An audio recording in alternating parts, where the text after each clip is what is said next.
Hello friends, this is Burbala Banto CPA from Concierge CPAs, and this is our Friday update on May 15, 2020. So this week flew by pretty quickly. We are 1 month after the original tax due date and 2 months from the new tax due date of July 15. So if you are one of those individuals or business taxpayers that did not file your taxes yet, you have exactly 2 months from today to do so. So it's in your benefit to get it done sooner rather than later. This week flew by pretty quickly. It's still the PPP and the SBA rule the land. A good number of our clients got funded, even Schedule C self-employed clients now. I can report Cabbage.com, as far as I know, still takes applications. So make sure that even if you applied with somebody else, and you have not heard from them, you try the second option just in case. The first application that gets into the SBA will be funded, and there's no downside of filing with more than one bank.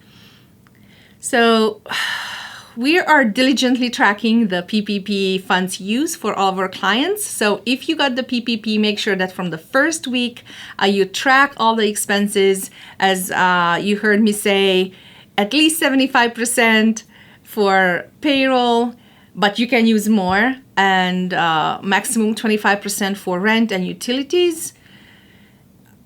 Also, your full-time equivalent employees have to be maintained. So we had a good number of clients where some people just did not want to come back. They had to let people go for performance reasons, and they just quit.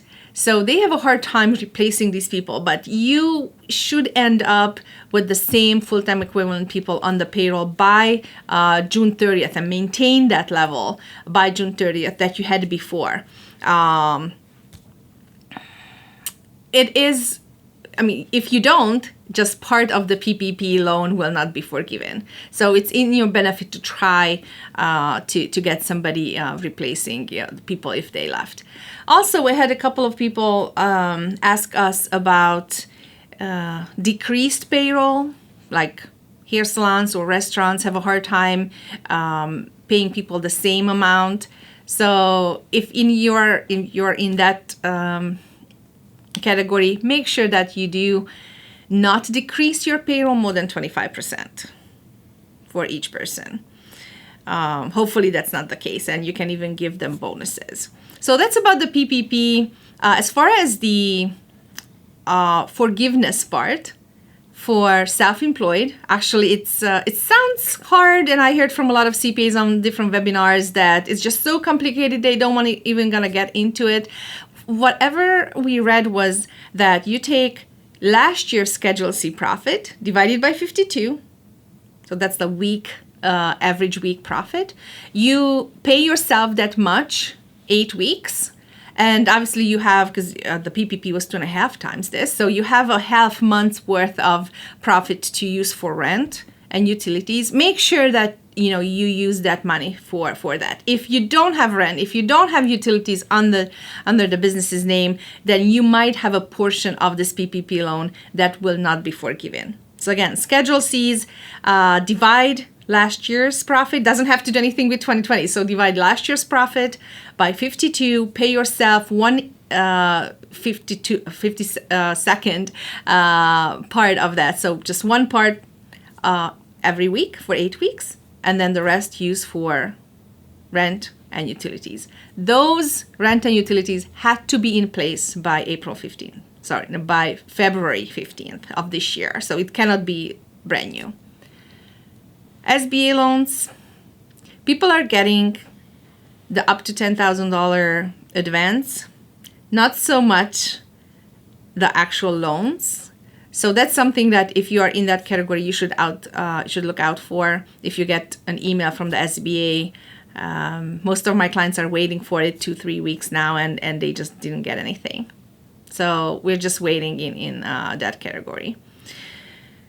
Another big item that I wanted to bring up that came up a good amount of times this week was value versus cost, and also what's next. How can small businesses mitigate the COVID-19 pandemic as far as decreased services, demand for services, or demand for different services. I heard from a good number of small business people who said they're selling something else, and they are overselling their previous capacity, but they are selling something totally different. So if you're in that category, how does that look like? A lot of companies, I heard that they're just going to go back to normal. They're not going to change. Change is the hardest. And hopefully we can all change and evolve with the situation. I even heard from an attorney this week that the results of all this will haunt us for about 10 years. So that's a long time. I'm really hoping it's not going to be that long, but make sure that you're getting ready. Now, what can a CPA do to help you? And one step aside here is you really have to, if you have not until now, you really have to use your CPA as an ally in the business, somebody who is there that is your partner in the business, and not just, I'm seeing my CPAs for taxes in April every year, or my CPA reviews my bookkeeper's work every month, or they do my W-2s and my payroll filings. You have to get anybody that you can, alliances and partnerships with all kinds of professionals that can help you mitigate this. Obviously, banks, we talked about it, that if you have mortgages, if you have long-term debt in your business, you should go out and talk to your bankers and mitigate, those debt instruments, renegotiate interests, maybe even, forbearance for a while, postponing payments. If you have an insurance agent, I heard that a lot of people did have some catastrophic force majeure type of coverage. They don't even know. A lot of people are suing insurance companies because they're not covering COVID-related damages. This is the time to look over your insurance policies and maybe get those new coverages.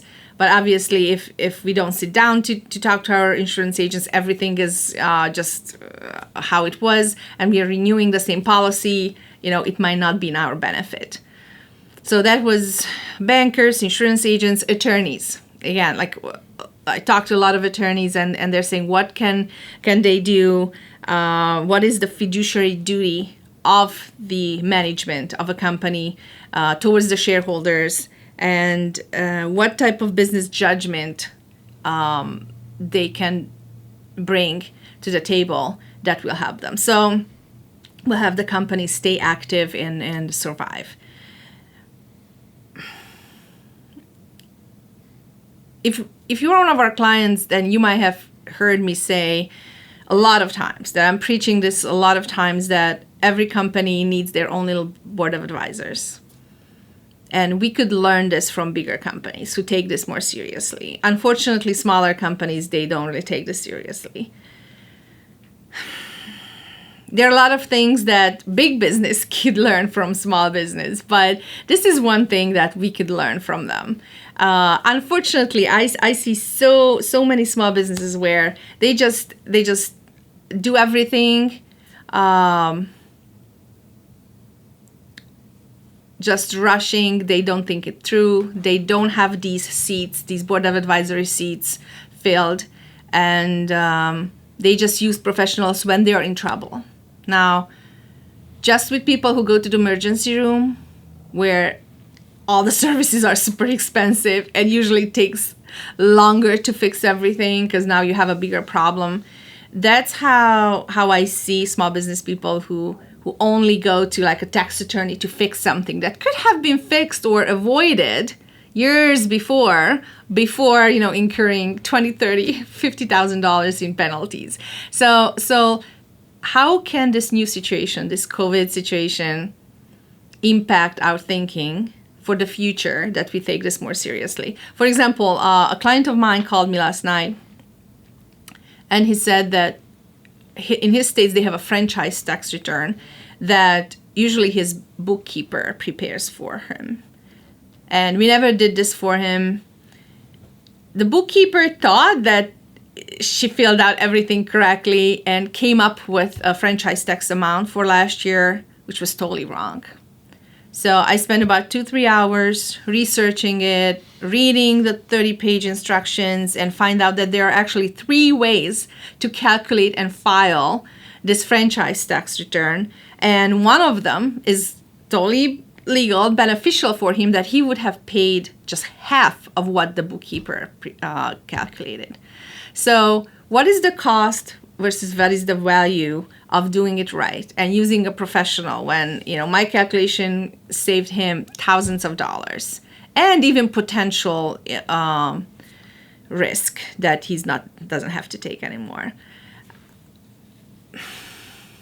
I talked to tax attorneys laughing when they said, yeah, you don't want me to set up your corporation and do this and that for you. You're going to come back and then you're going to have $10,000, $20,000 penalties.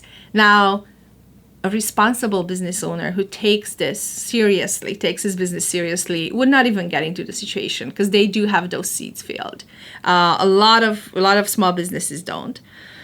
So what is the cost? What is the insurance part of working with professionals? And what can you do to be proactive? One thing is to look at your cash position, 13-week cash flow statement. If you need help putting these together, reach out to your CPAs. We are doing this for our clients all the time. 13 weeks out, looking at that balance sheet, looking at the P&L, what can we cut? What are those services that are profitable? A lot of small business people don't even know what is really profitable. What are those key performance indicators that they can look at that show them this particular service or product is profitable? We should focus on this. Or, look at this. We can rearrange this and cut big percentages of the cost of goods sold or other expenses. What if we refinance this debt? What's going to happen? How can we change maybe our supply chain? I talked to somebody this week who said they got their stuff from from China, and now they're looking into getting the same products from Mexico because it is closer and might not be affected in the future. So all these things are in big companies. The CFO would do them, would address them, would bring it up in the management or board of directors meeting. Let's learn this from big business and try to do our own. Try to put together these people around the table for a breakfast, for a lunch, and assemble this team. People who are really good at what they do. They know your business. They're really excited about your business. They're your cheerleaders. They want to see you succeed. And just imagine what difference would it make if you would bring them around the table and for a breakfast or a lunch, and then share what's going on with your business, and everybody would put their 2 cents in. So that's it for today. I wish you a great weekend. It's getting nicer weather here in Ohio. Hopefully it's not going to rain a lot and we can get out a little bit. And otherwise, we're just going to do our best for our clients. Reach out to us if you have any questions. I heard that a lot of CPA firms went dormant during this time. They don't want to learn the new things. They don't want to be proactive or help out their clients. If you in that category, just shoot us an email and we can help you. Have a great weekend. Stay safe and strong, and talk to you next week. Bye-bye.